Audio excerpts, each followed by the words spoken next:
¿Qué tal amigos de Puntos y Comas? Nos da muchísimo gusto que nos acompañen en este segmento de información útil en el cual documentamos asuntos de la vida cotidiana, de la vida real, con el propósito de tener más elementos para tratar de comprender mejor la manera como nos afectan y la trascendencia que tienen estos asuntos. Ayer vimos de la mejor manera posible ¿para qué sirve la Suprema Corte de Justicia de la Nación y qué es lo que hacen principalmente los ministros de la Suprema Corte, que a partir del 1 de septiembre serán solamente 9 ministros en lugar de los 11 que hay ahora? Y veíamos que había 3 tareas esenciales que atienden los ministros y que tienen que ver con el control de la constitucionalidad. ¿Eso qué significa? Lo que veíamos ayer, que fundamentalmente los ministros atienden los asuntos relacionados con el amparo, que es la medida de protección por excelencia a la que pueden recurrir los ciudadanos para protegerse y para impugnar los abusos de alguna autoridad.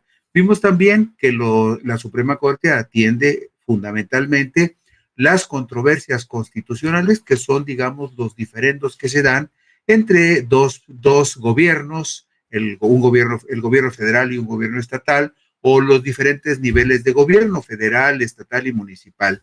Y vimos también el asunto, bueno, las controversias constitucionales tienen que ver con la invasión de competencias de los diferentes poderes o de los diferentes niveles de gobierno.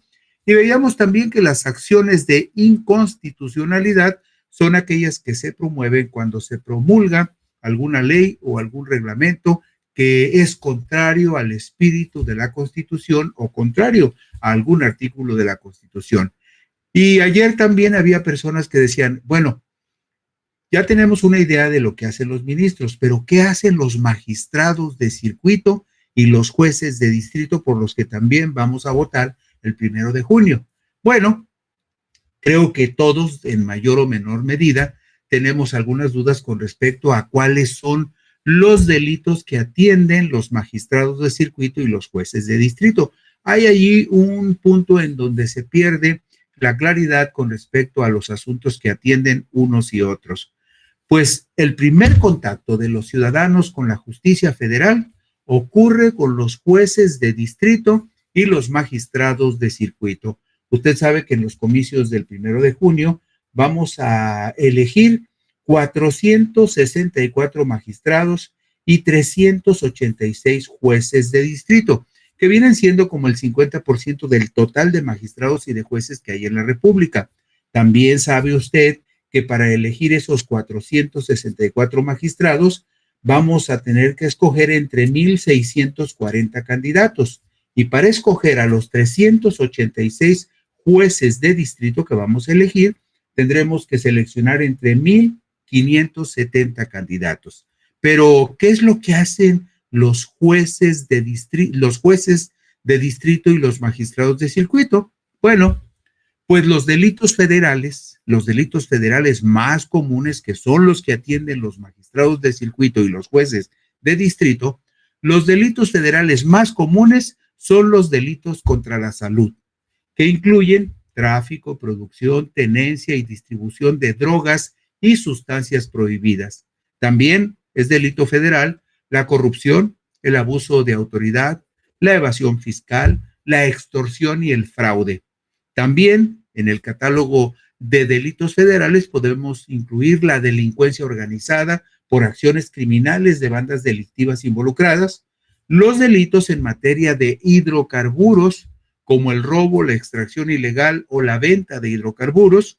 También es delito federal el tráfico, posesión y uso ilegal de armas de fuego y explosivos, y otras conductas que afectan a la sociedad, como la trata de personas, los delitos cibernéticos, el terrorismo y la sedición, así como atentados contra la seguridad nacional del país. Esos son, así a grandes rasgos, los principales delitos que atienden los jueces de distrito y los magistrados de circuito. Y bueno, uno de los asuntos más recurrentes en la relación de los ciudadanos con el Poder Judicial Federal es la promoción de juicios de amparo por lo que es pertinente observar lo que dice la ley de amparo sobre esta figura jurídica. Usted seguramente que escucha con mucha frecuencia que alguna persona dice, no, pues es que voy a promover un amparo porque la sentencia que me dictó el juez de primera instancia aquí en el estado no me convence, me perjudica mucho, porque me fui a revisión en segunda instancia en el Tribunal Superior de Justicia del Estado y también los magistrados me dieron palo, pero voy a promover un amparo ante la justicia federal para que la justicia federal me proteja y me cuide y resuelva en mi favor. Usted sabe que, por ejemplo, si en el Poder Judicial de su estado un juez local lo declara culpable, después usted promueve que esa sentencia sea revisada por el Supremo Tribunal de Justicia del Estado. A veces también sucede que le vuelven a dar palo en la apelación ante el Tribunal de Justicia del Estado, pero siempre tendrá usted la opción de promover un juicio de amparo ante la justicia federal, y si la justicia federal lo ampara y le da la razón, quedan sin efecto las otras dos sentencias que se emitieron en el ámbito local. Esa es la manera más simple de explicar por qué los amparos son muy socorridos ante los jueces de distrito y ante el Poder Judicial de la Federación. El juicio de amparo tiene por objeto resolver toda controversia que se suscite por normas generales, actos u omisiones de autoridad que violen los derechos humanos reconocidos y las garantías otorgadas para su protección por la Constitución Política de los Estados Unidos Mexicanos, así como por los tratados internacionales de los que el Estado mexicano es parte. El juicio de amparo resuelve controversias por normas generales, actos u omisiones de la autoridad federal que vulneren o restrinjan la soberanía de los estados o la esfera de competencia de la Ciudad de México, siempre y cuando se violen los derechos humanos reconocidos y las garantías otorgadas para su protección por la Constitución Política de los Estados Unidos Mexicanos. Y también, fíjese usted, también se puede recurrir al juicio de amparo contra normas generales, actos u omisiones de las autoridades de los estados o de la Ciudad de México que invadan la esfera de competencia de la autoridad federal, siempre y cuando se violen los derechos humanos reconocidos y las garantías otorgadas por la Constitución Política de los Estados Unidos Mexicanos. En síntesis, el amparo protege a las personas frente a normas generales, actos u omisiones por parte de los poderes públicos o de particulares en los casos señalados por la ley. La Ley Orgánica del Poder Judicial de la Federación establece en su artículo 21 que los tribunales colegiados de apelación, los tribunales colegiados de circuito y los plenos regionales se compondrán cada uno de ellos por 3 magistradas o magistrados de circuito. Y vamos a ver de manera muy general qué significa esto de tribunales colegiados de apelación, tribunales colegiados de circuito y plenos regionales.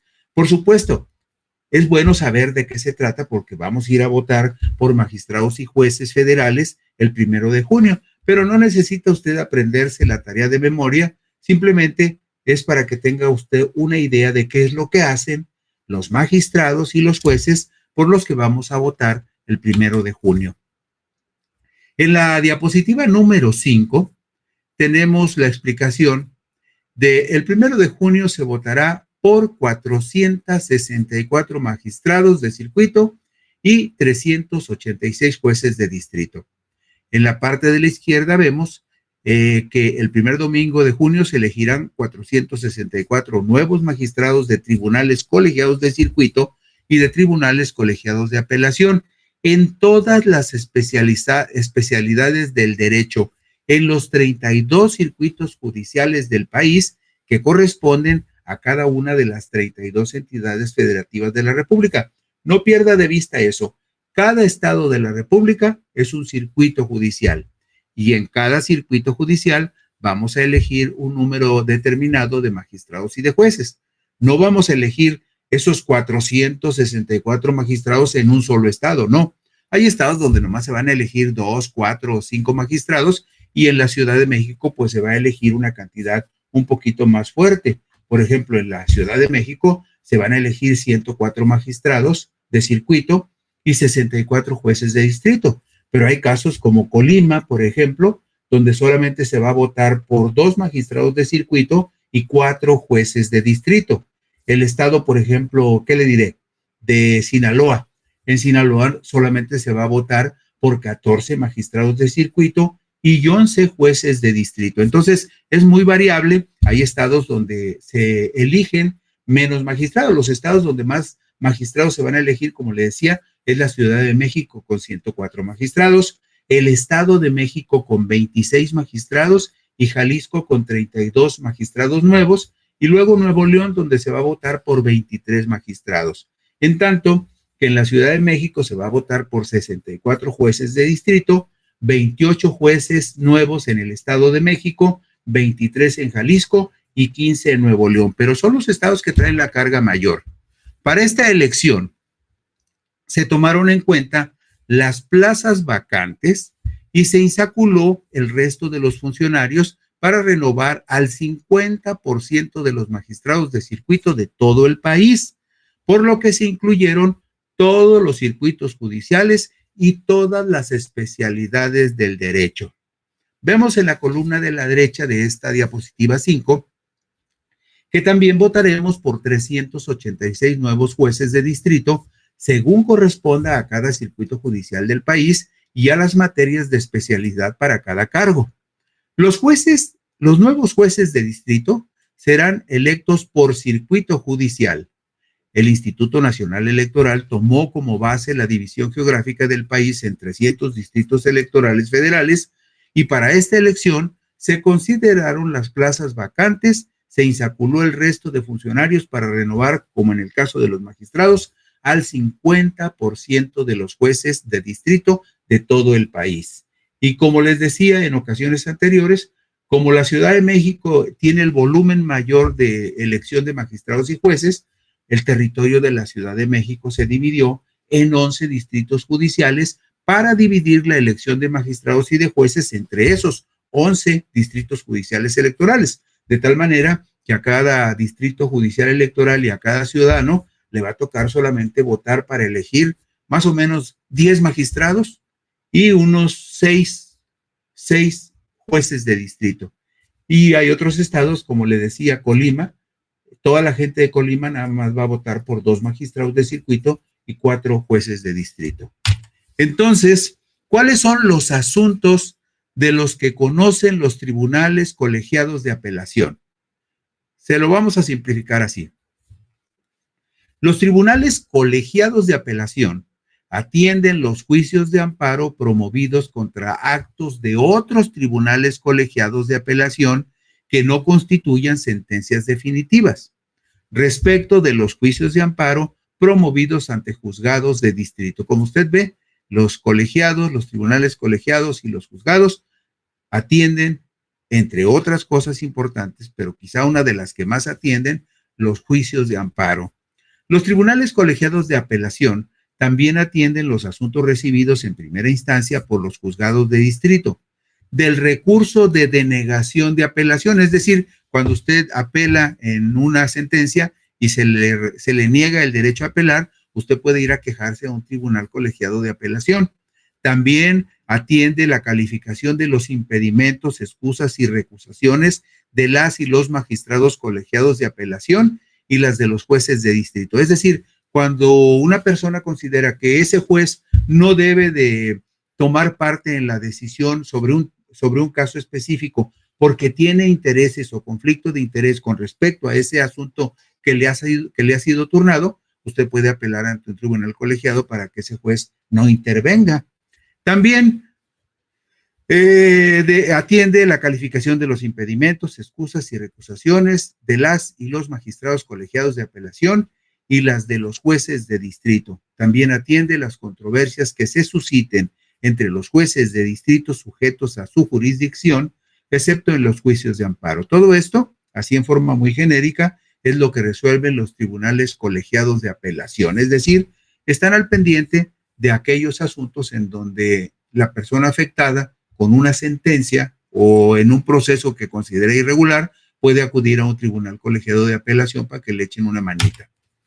Los tribunales colegiados de apelación podrán solicitar al Tribunal de Disciplina Judicial la imposición de amonestaciones o multas a los abogados, los agentes de negocios, los procuradores de justicia o los litigantes cuando en las promociones que hagan ante la Suprema Corte de Justicia de la Nación falten a las normas de convivencia en perjuicio de algún órgano, persona o miembro del Poder Judicial de la Federación. Como usted puede ver, aquí por primera vez nos encontramos con esta observación de que los tribunales colegiados, en este caso, en particular los tribunales colegiados, pueden solicitar al Tribunal de Disciplina Judicial la imposición de alguna amonestación, multa o sanción a algún abogado, juez o a alguien que comete una irregularidad en el transcurso de un proceso.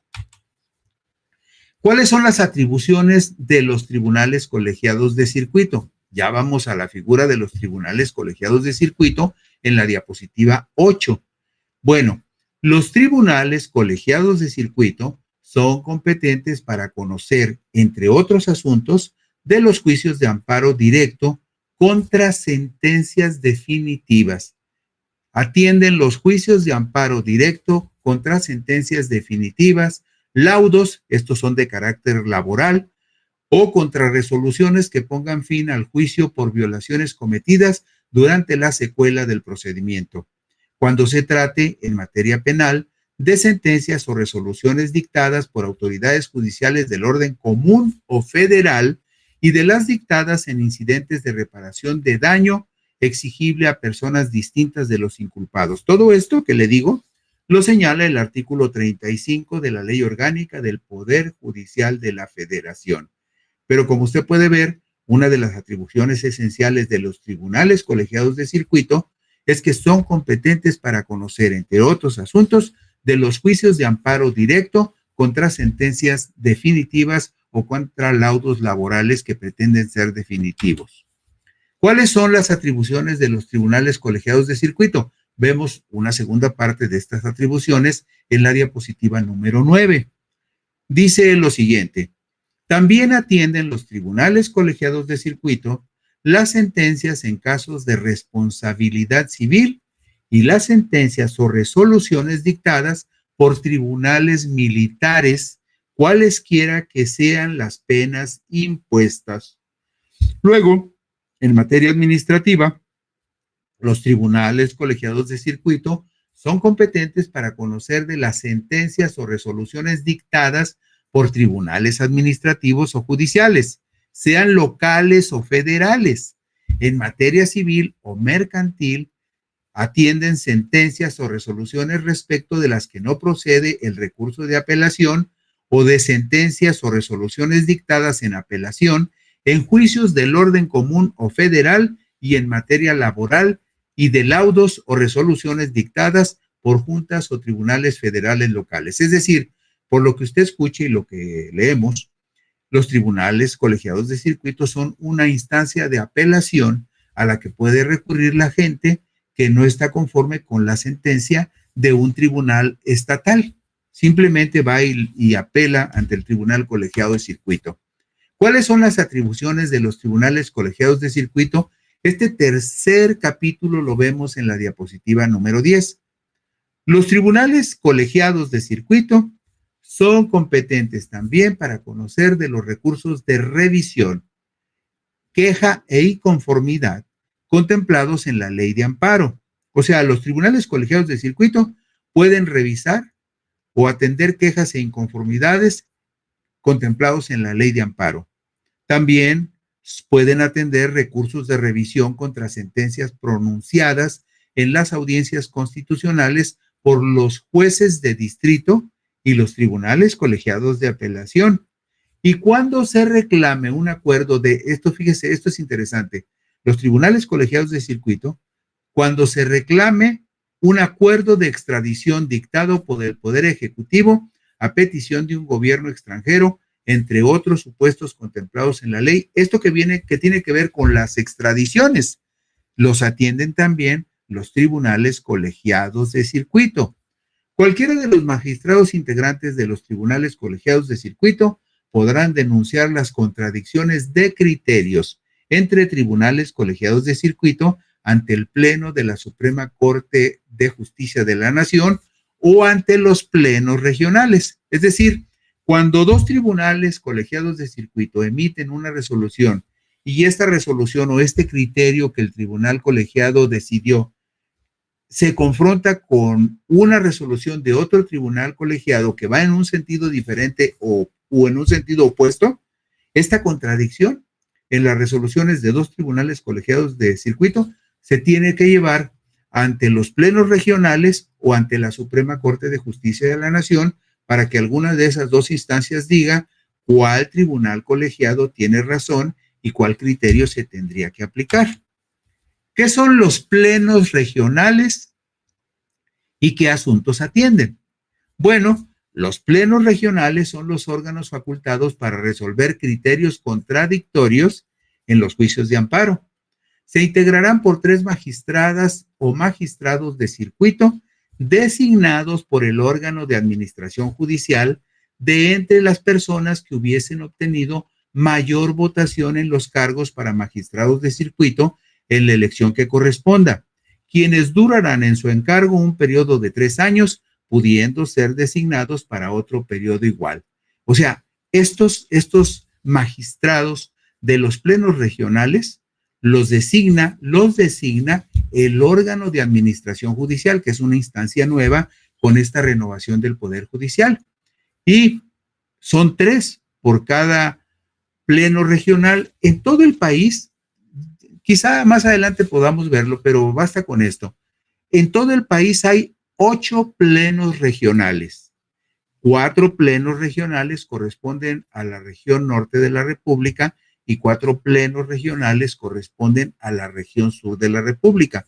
Los 3 magistrados que integran cada pleno regional son designados directamente por el órgano de administración judicial con base en las votaciones que hayan obtenido en la votación que vamos a hacer para elegir magistrados de circuito. Es decir, cambian nada más de nombre, son electos como magistrados de circuito, pero el órgano de administración judicial, con base en sus calificaciones, en sus votos, los va a nombrar magistrados de los plenos regionales, que son órganos que incluyen varios estados en su jurisdicción y de los cuales hay 8 plenos regionales en toda la República. La Constitución General de la República establece en su artículo 107 que cuando los tribunales colegiados de circuito de la misma región sustenten criterios contradictorios en los juicios de amparo de su competencia, podrán denunciar la contradicción ante el pleno regional correspondiente, a fin de que decida el criterio que debe de prevalecer como precedente. Lo mismo pueden hacer la Fiscalía General de la República, los jueces de distrito o la Consejería Jurídica del Gobierno Federal. Cuando los plenos regionales sustenten criterios contradictorios al resolver las contradicciones o los asuntos de su competencia, los mismos plenos regionales podrán denunciar la contradicción ante la Suprema Corte de Justicia con el objeto de que el Pleno de la Suprema Corte decida el criterio que deberá prevalecer. O sea, estamos hablando de 3 esferas. Los tribunales colegiados pueden pedirle a los plenos regionales que resuelvan una contradicción en los criterios de 2 tribunales colegiados. Pero si 2 plenos regionales también llegan en algún momento a tener criterios contradictorios sobre temas iguales, pueden pedirle a la Suprema Corte de Justicia que decida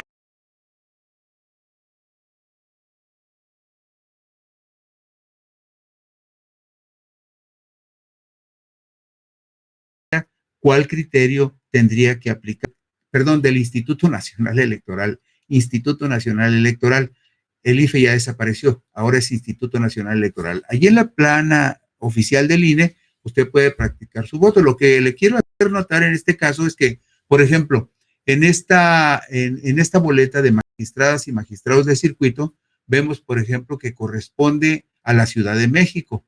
Y ahí dice en medio Circuito Judicial número 1. La Ciudad de México es el Circuito Judicial número 1 y ahí aparecen nada más los nombres de los candidatos a magistrados por los que va a votar esta persona, que le corresponde el Distrito Judicial número 8. Yo le decía que la Ciudad de México fue dividida en 11 distritos judiciales. Quienes vivan en el distrito judicial número 8 nada más van a votar por estos candidatos a magistrados, que en este caso son solo 41. No son los 104 candidatos, sino nada más de los 104 candidatos que se van a elegir en el DF. Aquí en este caso nada más se va a votar por 10. En el distrito judicial 8 solamente se va a votar por 10 magistrados. Luego vemos en la diapositiva 14 esta boleta que corresponde al Estado de México. El Estado de México es el circuito judicial número 2, como lo ve usted en la parte central, y aquí estamos hablando del distrito judicial número 3. El Estado de México fue dividido en 3 distritos judiciales. Quienes vivan en el tercer distrito judicial del Estado de México solamente van a votar por 38 candidatos, perdón, por 38 candidatos, y no van a votar por el total de candidatos. Nada más van a elegir aquí 9 de los 26 magistrados del circuito por los que se va a votar en el Estado de México. Y en la siguiente diapositiva, la número 15, vemos la boleta que van a usar las personas que vivan en Baja California Sur cuando voten por magistradas y magistrados. Estamos hablando de que Baja California Sur, como se ve ahí en medio, es el distrito judicial número 26. Y en este distrito judicial, vea usted qué tranquilidad, solamente van a votar por 11 candidatos a magistrados para elegir 4 magistrados en todo el estado de Baja California Sur. Ahí sí van a tener una elección un poquito más cómoda. Vamos ahora a ver qué es lo que dice lo que atienden los jueces de distrito. De acuerdo con sus especialidades, los jueces de distrito atienden muy diversos asuntos. Por ejemplo, los jueces federales penales conocen de los delitos previstos en el Código Penal Federal, en las leyes federales y en los tratados internacionales. Los delitos cometidos en el extranjero por los agentes diplomáticos, por el personal oficial de las legaciones de la República y los cónsules mexicanos, también atienden los delitos cometidos en las embajadas y legaciones extranjeras, los cometidos por un servidor público o persona empleada federal en ejercicio de sus funciones o con motivo de ellas. Es decir, el juez de distrito es el primer contacto en la atención de los delitos federales que se cometen en cualquier parte del país o incluso en las embajadas de México en otros países, también son atendidos como delitos federales. Los jueces federales penales conocerán de los delitos cometidos en contra de una persona servidora pública o empleada federal en el ejercicio de sus funciones, así como los cometidos contra la presidencia de la República. Cualquier cosa que suceda en contra de la presidenta es un delito que atiende un juez federal. Los secretarios de despacho también, lo que les pueda suceder a ellos se atiende en el ámbito federal, lo mismo lo que corresponde al fiscal general de la República, los diputados y senadores al Congreso de la Unión y los ministros, magistrados y jueces del Poder Judicial. Todo lo que suceda en torno a estos personajes de la vida pública y de la estructura del gobierno federal se atiende por jueces federales. Los jueces penales federales también pueden resolver asuntos relacionados con los miembros del órgano de administración judicial, los magistrados del Tribunal Electoral del Poder Judicial de la Federación, las personas titulares de organismos constitucionales autónomos y los directores de juntas de gobierno o sus equivalentes. Es decir, todo lo que tenga que ver con la estructura del Poder Judicial, si suceden cuestiones que tengan que ver con lo penal, son atendidos por jueces penales.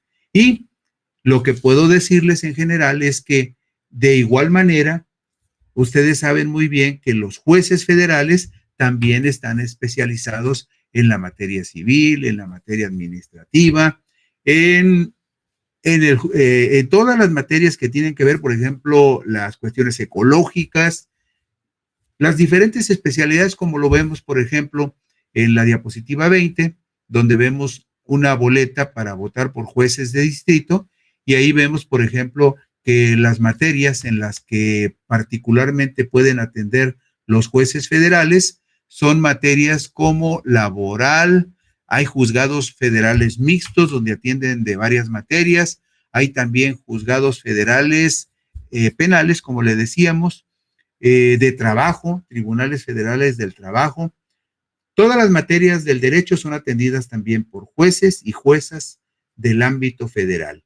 Y con eso prácticamente concluimos hoy puntos y comas, nada más para que tengamos una idea de qué hacen y qué función cumplen los magistrados de circuito y los jueces de distrito por los que vamos a votar el domingo 1 de junio. Mañana veremos qué atribuciones tiene una institución importantísima, el Tribunal de Disciplina Judicial. Por lo pronto, hoy terminamos puntos y comas. Muchas gracias por su gentileza. Buenas noches y descansen ustedes.